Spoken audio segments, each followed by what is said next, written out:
Today we will be taking a look at the beginnings of the Holocaust, which was the systematic elimination of Jews, Roma, and other perceived undesirables by the Third Reich. Now, anti-Semitism was not an invention of the Nazis. It had a long history in Europe. We have these old medieval tales of blood libel or Jewish sacrifices of Christian children, as well as them being blamed for well poisonings and massive, murder events against the Jews, what we call pogroms. These were largely sporadic and centered around environmental and social problems. Now, the Nazis had a lot of their philosophical roots in the emergent sciences of philology, anthropology, as well as social Darwinism. Eugenics, the idea that we should, as a society, select for certain traits in individuals, was developed under Francis Galton and would go into the concentration camp thoughts of the German doctors at Auschwitz, for example, when they're choosing who lives and who dies, and as well as when they're sterilizing the Jews, as we will see. Now, Count Francis de Gobineau, and pardon my French, he wrote a text known as The Inequality of Human Races, which basically speaks of racial supremacy of the white man, which eventually is morphed into Nazism as the supremacy of the Aryan, the pinnacle of white men. And of course, in Nazism, Jewry is the international conspiracy to subvert Aryan civilization. They do this via these essentially sham philosophies of Bolshevism and capitalism. And of course, these degrade the social structure as the world is supposed to be. So anti-Semitism is not really a belief Nazis hold. It is actually just the cornerstone of their entire worldview. Now, initially, the Nazis essentially just tried to force the Jews to emigrate out of the Reich, with very hostile laws being codified. An example of this is what we call the Nuremberg laws, would be, for example, the Reich citizenship law and the law for the protection of German-blooded honor.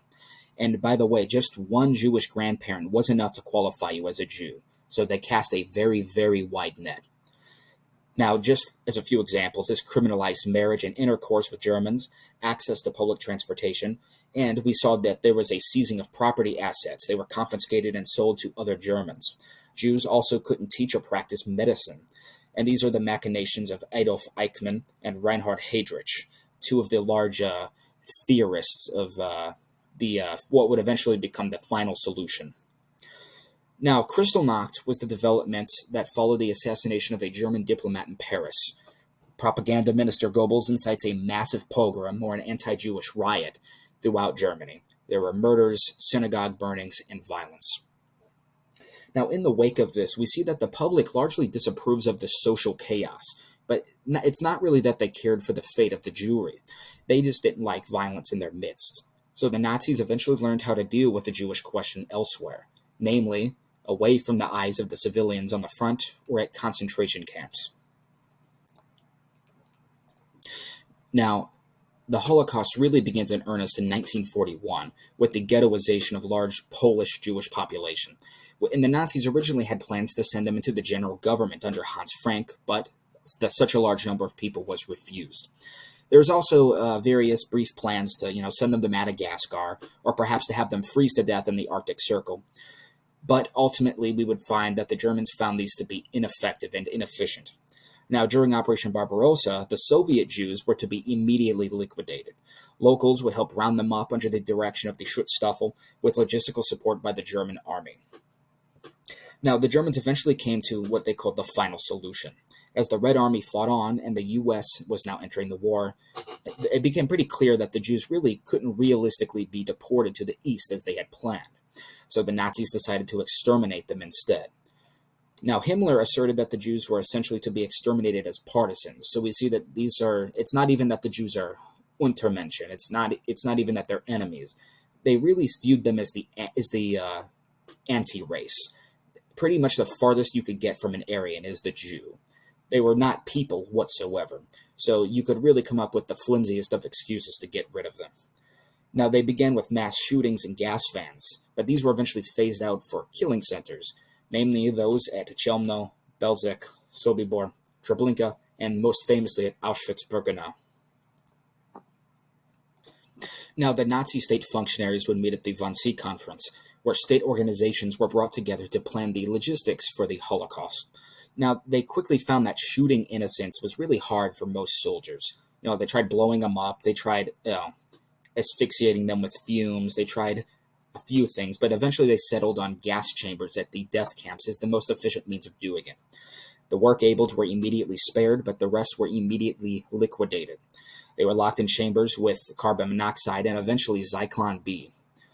And by the way, the public knew what was going on. The Jewish fate in Europe was fairly well understood by the average person.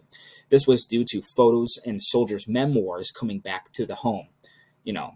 People returning from the front lines, elaborating on what was happening. People knew what was going on. These things were done in broad daylight. In fact, a lot of Germans actually considered the Allied bombings of German cities to be revenge for the Holocaust. So this is fairly infallible proof that the public was aware of the Nazi schemes. Now, early in the Holocaust, the Germans employed these Einsatzgruppen death squads, essentially made up of police units, local auxiliary units, and the SS. One of these famous massacres that they committed was at Babi Yar, just near Kiev, down in the Ukraine. Now, the Einsatzgruppen would essentially move on the heels of the Wehrmacht and exterminate Soviet Jews, communists, and the gypsy populations. Local authorities often formed these auxiliary police, so they were often aided by the local peoples. Now, people were often taken to ravines, pits, or just places on the periphery of the towns, or stripped of valuables and murdered.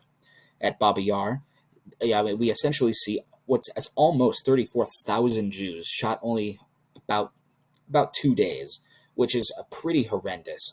Now, these numbers pale in comparison to those that would die, for example, the death camps such as Auschwitz or Treblinka. But for a solely shooting event, this is extremely significant. Now, in the bottom right, we see a woman essentially fleeing a Nazi-incited pogrom, and the other images are from Babi Yar. Now, most famous of these killing centers, as I said, is Auschwitz-Birkenau, which was actually 3 facilities: a labor camp, a concentration camp, and a death camp. Now, it was constructed just west of Krakow over 2 years and saw the death of over 1.1 million Jews before it was liberated in 1945. But by that point, most prisoners who had spent time there actually perished, unfortunately. And it had 3 basic purposes: to destroy the enemies of the Reich by indefinite incarceration. It provided labor for SS business enterprises and later for armament production. And it served as a site for the extermination for Jews, Poles, Gypsies, Soviets, and other targeted groups. Auschwitz I and III were concentration and labor camps, but Auschwitz II was the site of the killing center. And here we see a layout of the camp. We can see that there's 3 camps, and we can see IG Farben Chemicals factory. So we see that the Nazi state apparatus actually, folded in corporate entities to help them with their schemes.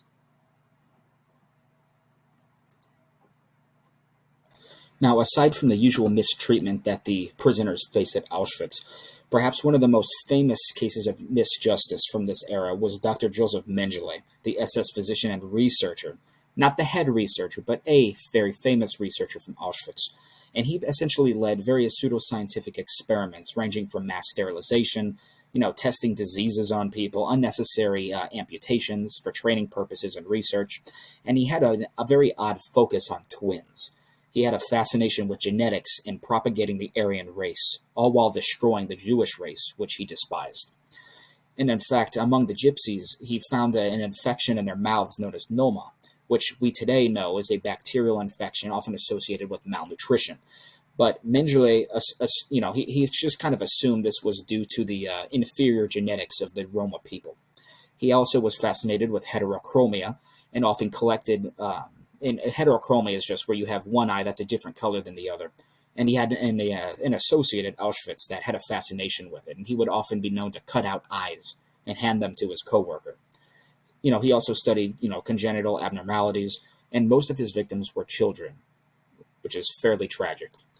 Now, he would eventually be posing as an army officer, and, the U.S. would accidentally release him, and he eventually flees to Argentina as Jose Mengele. And he would eventually flee to Paraguay and eventually to Brazil once he realized that Israeli intelligence agents had recently captured Adolf Eichmann in Argentina. Of course, this is far in the future. This is 1945, moving into the 50s.